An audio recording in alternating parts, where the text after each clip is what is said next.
Hi, and welcome to Planning a Successful Website Redesign, brought to you by Results Direct and RD Mobile. I'm Cecilia Sadovich, Senior VP with Results Direct. And with me today, I've brought Laura Graham. She's one of our senior solutions consultants.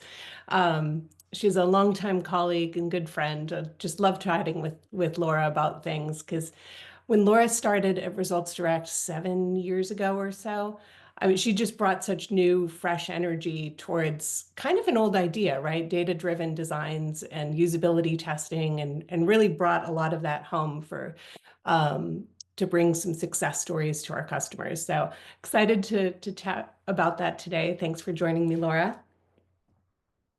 Quick word about Results Direct. We focus on member engagement. We're exclusively focused on associations and have been for the last 30 years. We started with website design and development and added to our services mobile apps through event apps and member engagement apps. So as we talk about the strategy today for a number of our associations, we will touch on those a little bit, but today we're really focused on website design and development. So with that, Laura, talk to me about this. What's going on? Let's do talk about this. And what an introduction, Cecilia. Expectations are high now. So thank you. I'm so glad to be joining you on this webinar. And this is not going to be breaking news for anyone joining us. We are seeing it happen now. The member engagement landscape is evolving rapidly. And what that means is what worked yesterday may not work today and is probably not going to work in the future.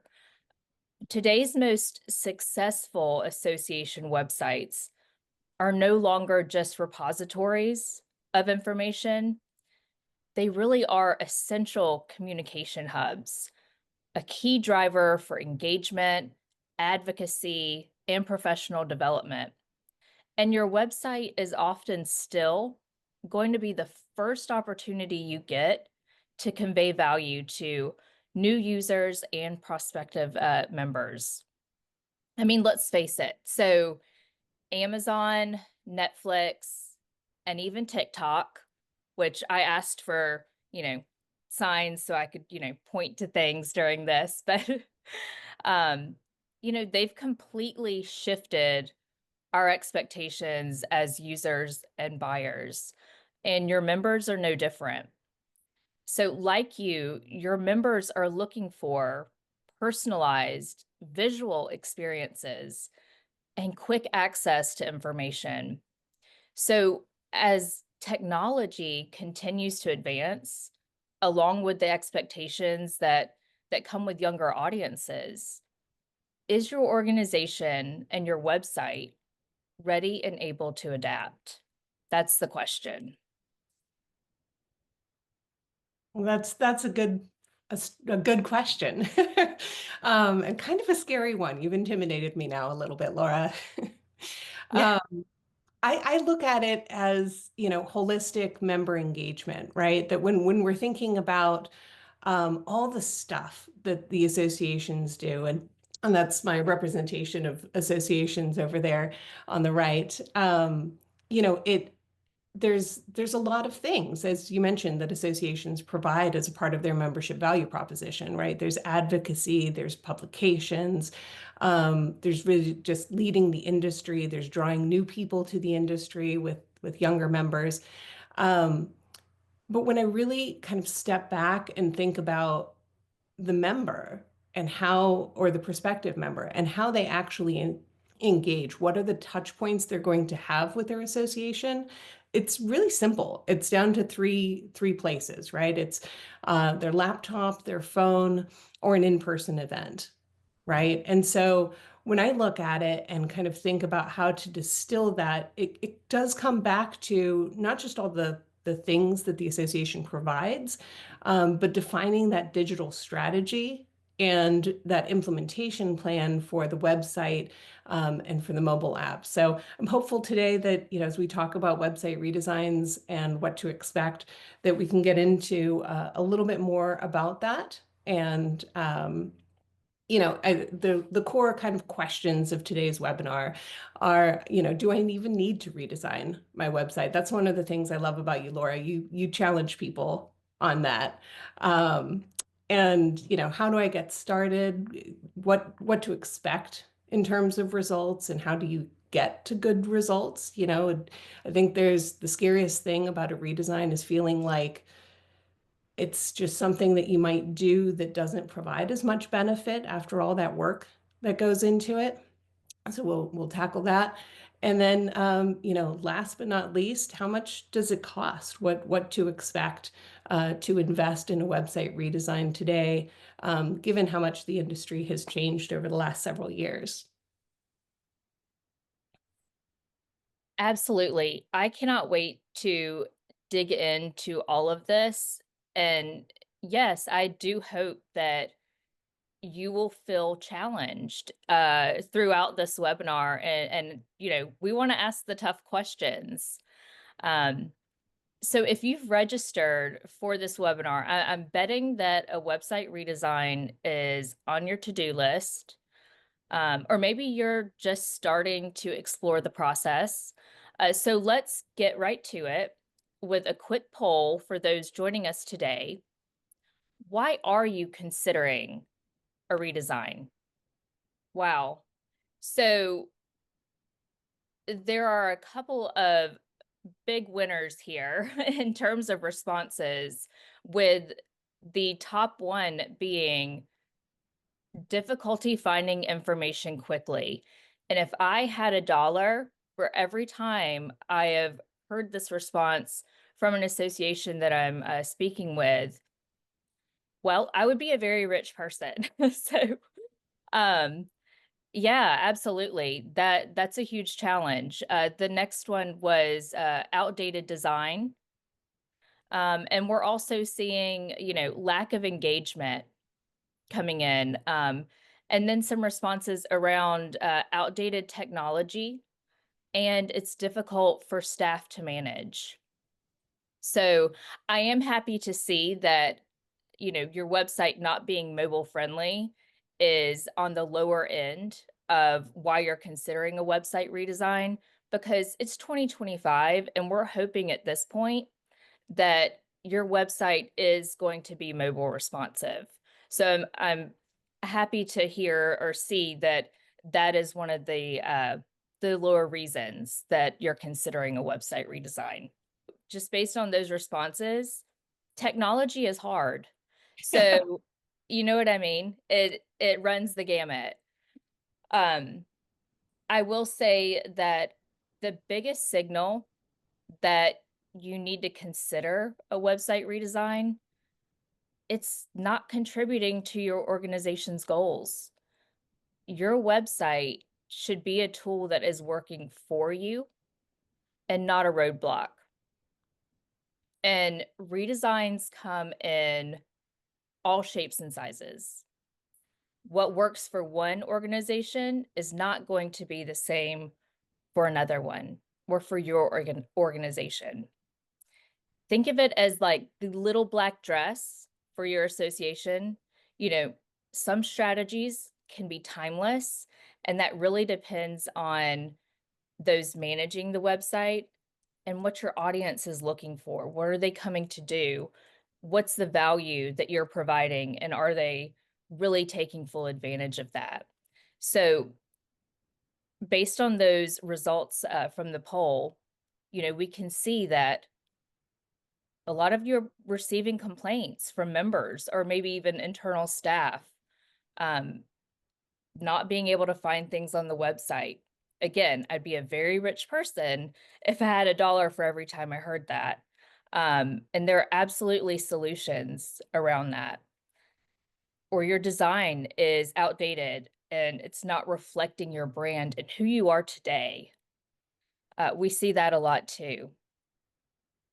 Or your analytics, are showing that people aren't spending a lot of time on your website. Um, and they're not, converting, they're not registering for events. Something is happening in that process where either the value isn't evident or there's just too many clicks and a lot is being asked of a person to get to that conversion stage. And, along with some of you that were responding, we do often find that technology is a leading factor. A part of a lot of website redesigns that we work on involve moving associations to a new content management system. So if your content management system is outdated, it's not allowing you to leverage, current best practices like responsive design or properly optimizing your content for search engines, supporting accessibility best practices, it may be time to consider a new CMS. Additionally, if there's a mismatch between staff responsible for managing the website and the technology. So we see this a lot when ownership of the website moves from IT to marketing or when new staff come on board. So looking at new platforms might be what's needed to move your association ahead. And, it's important to remember that a successful redesign isn't just about design. It's about driving engagement, delivering value to your members, and having the right technology in place to help you do this. So, you need to redesign. What's next? Where do I start, right? And I'm sure a lot of you are asking that same question because this process can feel so overwhelming, but breaking it down into the right steps can make it much more manageable. My mom says, how do you eat an elephant, right? One bite at a time. So that's what we're going to do. So whether you're dealing with an outdated site, low engagement, or just ready for a fresh look, here's some ways that you can set yourself up for success. First things first, why are you redesigning? Your website, like all of your technology, again, should be contributing to your broader organizational goals. So, are you trying to increase member engagement? Are you trying to increase event registrations? Make it easier for members to find resources? And we know the answer to that, yes. Um, so get really clear on what success looks like. So every decision you make through this process serves a purpose. Next, you need to get internal buy-in. We have seen this become a roadblock for many associations, whether that's, you know, an, an executive team, a board, really getting the board on board, right? We need to do that. So you'll want to bring in key stakeholders early in the conversation. So like I said, leadership, marketing, IT, your board, and even members, because the last thing you want is to get deep into the process and then realize someone critical has, has been left out. Ask questions, ask a lot of questions, gather feedback, and make sure everyone understands the why behind the redesign. And let's be real, okay? So, website redesigns often come with some resistance. Is that shocking to anyone? You know, um, change can be hard, and people get comfortable with what they know. Um, a redesign project is a big investment, and we're not just talking about cost. It involves time and resources and adjusting to change. So embracing a change mindset can be one of the more difficult processes, parts of this process. Um, but the digital landscape is evolving quickly. The internet doesn't sleep, right? So, it's time to make sure that you have a website in place that can evolve with that. And keeping the focus on how a better website will serve your members and make life easier for your team is key. Also, maintain focus on the desired results. What does success look like? And how will you measure it? So this could mean, more event registrations, increased engagement on the website, higher renewal rates, or even fewer support requests from members who, again, can't find what they need.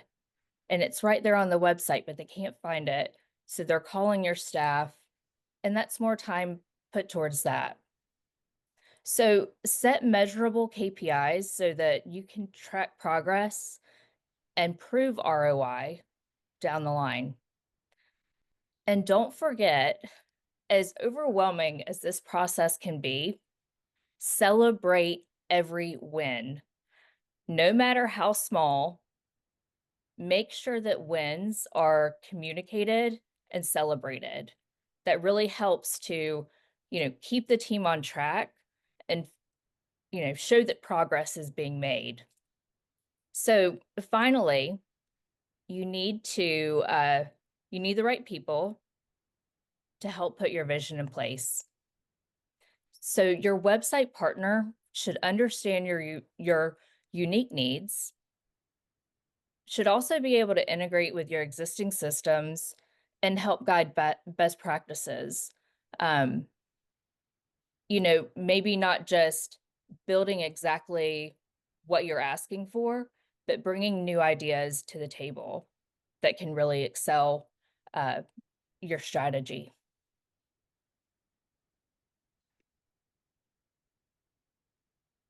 So let's talk about an example. And I love this example. ISHLT is the International Society for Heart and Lung Transplantation. They are an international medical society with over 3,500 members across over 60 countries. And the team serving these members is made up of a total of 13 people. How do they do it? When do they sleep? Right? I've asked these questions, and the answer is not a lot. So when they came to us and we're talking about a website redesign, the why was they had an old website, 5 to 6 years old, with no improvements or enhancements since it was launched. Members couldn't find information easily. Again, another dollar in the bank, right? um, and also, there was a lack of mobile responsiveness and accessibility, um, poor user experience with their AMS integration, specifically when it came to joining or logging in, which if you're losing people on the website when you're asking them to join the organization, that's something we need to look at. But not only did they need to redesign an outdated website that no longer reflected who they were really focused on creating a member first experience and choosing the right technology. As a small staff association, the importance of finding a CMS that would empower their staff to take control of the website and introduce efficiencies was top of the list. And the results of their redesign have far exceeded their initial definitions of success. So, to quote Jess Burke, their director of marketing and communications, small associates, so, well, I'm going to try to quote her. Small associations can have nice things. They have seen a 50% increase in their annual renewals. They've significantly fewer calls to staff. They also have seen a reduced amount of people using the going to the search tool on the website because we put in place a user-informed navigation. It's making finding things very intuitive for them. And they have found ways to work smarter and not harder by leveraging the website to create their monthly newsletter. So not only has this relieved their marketing team from a manual task that took a significant amount of time every single month, they've also seen their open rates double. Um, so I love this for them, and there's so much more to come here. So stay tuned. That's great, Laura. You know, one of the things that I always think of when I think of ISHLT and Jess Burke is that when Jess joined the team there, right, that was, she had indicated that that was a part of their hiring process. They knew they wanted to redesign the website, and it still took like a year to do all of those checklist items that we had talked about, or that you talked about in the previous slide, really to just build that internal consensus and get the budget behind it and all of those other things, and develop that plan and that vision for where they wanted to go. But it paid off. Oh, it absolutely did. And you're right, Cecilia.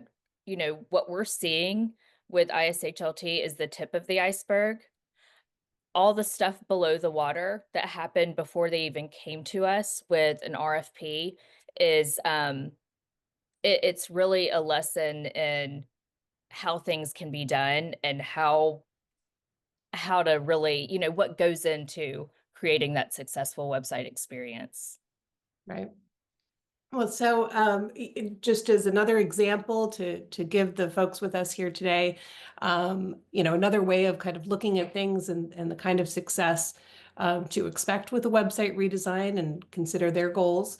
This is the Turnaround Management Association. And so if you're not familiar with turnaround management, you know, these are the people that come into businesses that are struggling, and organizations that really need their help. And as you can imagine, that's kind of it's a tense situation, but this is a community of people that are very social, really helpful, just love to be there for one another and support one another. And the old website wasn't reflecting that sense of community. It was also challenging to use. And so with new leadership behind the website and their digital strategy, they came to us with that goal in mind to increase engagement on the website and to simplify their website to some degree. So the old site navigation had 10 navigation items in it, which you would think would make it easy to find what you were looking for. It does not. And so through usability testing, card sorts, you know, really that data-driven approach that we were talking about before, we're able to narrow that down and increase the usability of the website significantly. I'll also mention from just a strategy standpoint, you know, the membership had become kind of disenchanted with the old website, and we're feeling a little meh about it. And so as part of the process for the website redesign, the mobile app, a new mobile app had launched halfway through. And that really excited the membership to, you know, see that their association was delivering something new, that they were listening to them, that they were embracing technology and providing another way of approaching things. So that was very effective in their strategy because, you know, website redesign can take a while sometimes. And so for the membership, you know, when they see that the association has stopped investing for a while, it it bridges the gap a little bit. And this is just one approach that an organization can take. In the case of ISHLT, they did exactly the opposite. Launched the website first and then the mobile app. So there's a number of different ways to do it. Laura, did you have anything that you wanted to add about turnaround management?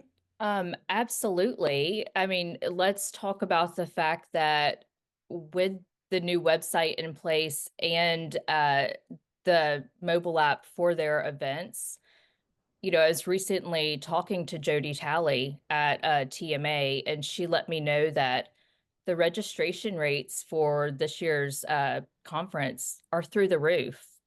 And she really contributes that to the changes and improvements that they've made with their members in mind. That's so good to hear. I love to hear stories like that. All right. So USA Rice, findability, right? That was one of the key things that we heard from the folks on this call. And USA Rice just has a gorgeous website and a gorgeous site search to it. Laura, do you want to talk about it a little bit? Um, yes, definitely. So USA Rice is the global advocate for all segments of the US rice industry. And this isn't only, the farmers, the millers, and allied businesses. They're also talking to consumers, about, rice, what they can do with rice. It's more than just having it on hand to put your iPhone in when it, falls into water. And no, that didn't happen to me recently. So, uh, but as part of the redesign process with USA Rice, we also um, redesigned and redeveloped their consumer-facing website.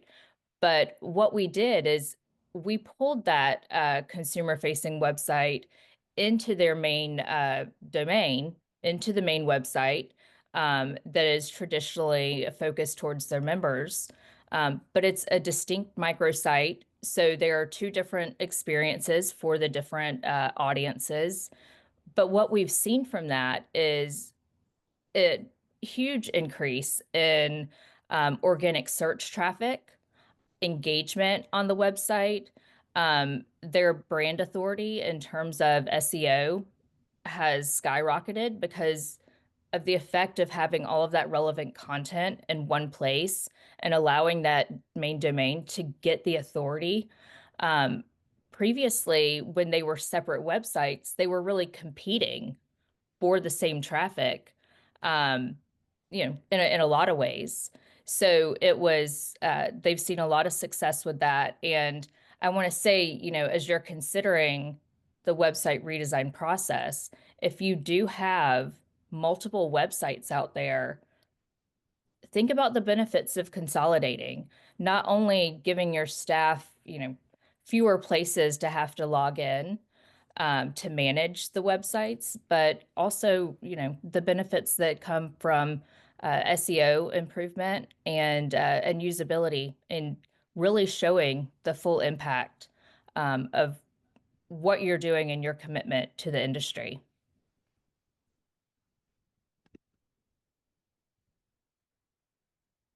All All right. right. Yeah, that's the big moment. And so we are getting ready to wrap up here. I just want to Yes. let people know to put questions into the Q&A if you could, and we'll get to as many as we can. But for now, we're just going to talk briefly about what to include and not in your RFP, and then we'll talk about project budgets, and then we'll get to as many questions as we can. So. Laura, I know you see a lot of RFPs. What's helpful and what's not? When I receive an RFP, what I'm looking for is what are you trying to accomplish? What are your goals? And allowing us to develop solutions to help you achieve those. So I want to understand your goals. I want to understand what you're trying, your challenges currently that you're facing, ways that we can help you improve. Um, really starting with your strategic plan and allowing that to kind of be an outline for your RFP. Um, and it is nice to have some initial kind of scope idea of the project in terms of what are your must-haves, and that might include, integration points with your third-party systems like your AMS or your LMS. We want to know all of those bits and pieces to really help put together a bigger picture. Um, and I will say having a clear timeline and budget are extremely helpful to allow us to really help you prioritize um, maybe expectations in terms of, does this need to be phased out? Or how can we deliver the best results um, for you at this time? And Cecilia, I know you wanted to talk about project budget. Oh, definitely. Yeah. Well, because one of the tricky things about the RFP, and I think the fear when an RFP is let out, there is a budget in mind, right? The board has a budget in mind. Something's already been approved. And the organization is thinking, well, I don't want to tell people my budget because if it turns out that this website redesign is actually only going to take $40,000 of effort, but the vendors might charge me 120 because they can, because they've seen that budget. That does not happen. What we see as providers, as people who are doing the website redesign, when we have the budget, is how much value can we include? How much testing can we provide? How many different design concepts can we do? Is this going to be enough to support the bigger goals of the organization? Are there new ideas that we can bring to the table? That's what happens when we are able to see a budget. Um, I think, when you're considering budget factors, of course, the number of websites that you are planning to redesign, number of systems that you're going to integrate with, but probably the biggest driver is really, operating budget and considering what makes sense for your organization. Smaller organizations are probably going to have to invest a little bit more because automation becomes more important, integration becomes more important, and with that, it increases the cost of that. Large organizations, you can somewhat throw people at those problems. So it depends on where your organization sees that value. So we do have some questions coming in here. Laura, you up to take some of those? Yes, absolutely. So, someone in the chat had asked, what company did ISHLT and TMA work with on their website redesigns? They worked with us here at Results Direct. So, if you were interested in learning more about the results that they've seen and their experience through the process as you're considering that yourself, um, I would love to put you in touch with them to hear from them directly. Um, Someone else in the chat is asking, what should not be included in a website redesign? RFP, sorry. And I would say, if you're sending an RFP that's very detailed, please don't send an additional spreadsheet that is asking, for hundreds of items and qualifiers to also be filled out, and allow the RFP to really speak for itself, and for us to be able to create a very well-rounded proposal um, with uh, with solutions in mind. The next question on here is so interesting to me. It's what are some red flags in proposals received after the submission RFP? So someone has sent out an RFP, they've gotten back a bunch of proposals. What would you advise are some red flags? Or maybe another way to phrase it would be, what would you never put in a proposal? You tell me. Yeah, I told you it's a good one. I would love to hear, from the group of what would be red flags on their end. Um, I would say if there's any kind of limitations to the team's capabilities if they're not able or familiar with your current third party systems, um, or if there's unknown cost, and things like that. No one wants to be surprised when it comes to money. So making sure that the budget items are clearly outlined, and that you have an idea of what you will be spending, or if there is, wiggle room there, that's clearly defined. Again, you don't want to be surprised, and that's not a way that you would start off a successful partnership. Yeah. Yeah. I'll tell you one of the things that from a reviewing RFPs perspective, what's a flag for me, and I know it's one for you too, Laura. It's when organizations want to launch their redesigned website together with their annual meeting, right? And have like a giant ta-da. Because I know that they will never have the amount of time necessary leading up to that annual meeting. There's just so much Mhm. that goes into the annual meeting to be able to review the website and launch it properly and really have a successful moment there. So I know that's something that we've pushed back on. So looking at the flip side of that, I would say, proposal that if you're looking for a partner, be open to proposals that propose something a little bit different, and have some recommendations for you rather than just, yes, here's everything that you asked for. Does that make sense? Exactly.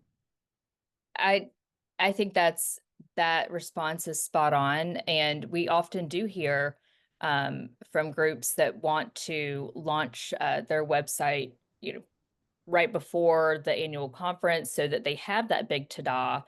Um, there are other ways to have ta-das, ta-da moments through this process. And if you're going to, you know, possibly risk the quality of the end result, it's really going to lessen that ta-da moment. Letting your members know that you're listening to them, involving them in the process, showing them where you are in the process, having visuals to share. Um, I think that says enough and also gives that stay tuned kind of messaging to keep them engaged and looking forward to what's coming next after the annual conference. Yeah. Yeah. Well, so someone, Rose, thank you for writing in. Her red flag was, outsourcing, right? Not Yeah. having an understanding of Yep. where the team was that's going to be working on the site. And I imagine that caused some serious problems in the site development. So thanks for writing that in, Rose. Um, all right, and then one more question. Is it useful to send an RFI before doing an RFP? So my response to that would be instead of an RFI, define or select, a handful of potential partners that you might be interested in working with and set up conversations with them. Get to know them. Understand, is this going to be a good culture fit? Is this what you're looking for? And allow that personal connection versus an RFI. Um, to be a starting point. So that way you're having a conversation versus just getting, you know, potentially boilerplate responses to questions and then go to the RFP process, knowing who these people are.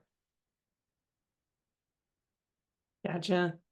Well, we've got one last question here. Harry is asking who owns this company. So, Results Direct is privately owned and operated. We are US based, and the majority of our team is in Alexandria and in Tucson, Arizona. but we do have some other folks kind of scattered through the United States, so we have coverage in the different time zones. And we have customers worldwide. Number of customers are in the UK and Europe. So, and then we provide a number of website designs just right here in the US. So Yep. thank you And all. Oh, go ahead, I Laura. was just going to say, we never outsource our work. Oh, So yeah. Yeah, of course. Sorry. Thank you for when mentioning when you're that. working with Results Direct, you're working with the people that you're seeing here and our lovely team Yeah, based well, in we have a the US. 45-person team now. Yeah, And so, you know, you might you won't see just us. I guess is my point with that. Thank you all for joining us today. We will follow up with the blueprint for website success, and we'll also be following up with a copy of this webinar for you. So much appreciate your time. Please do reach out to us if you have any questions or other concerns that we can help with. Just consider us a part of your team. Thanks and have a great day. absolutely. Thank you.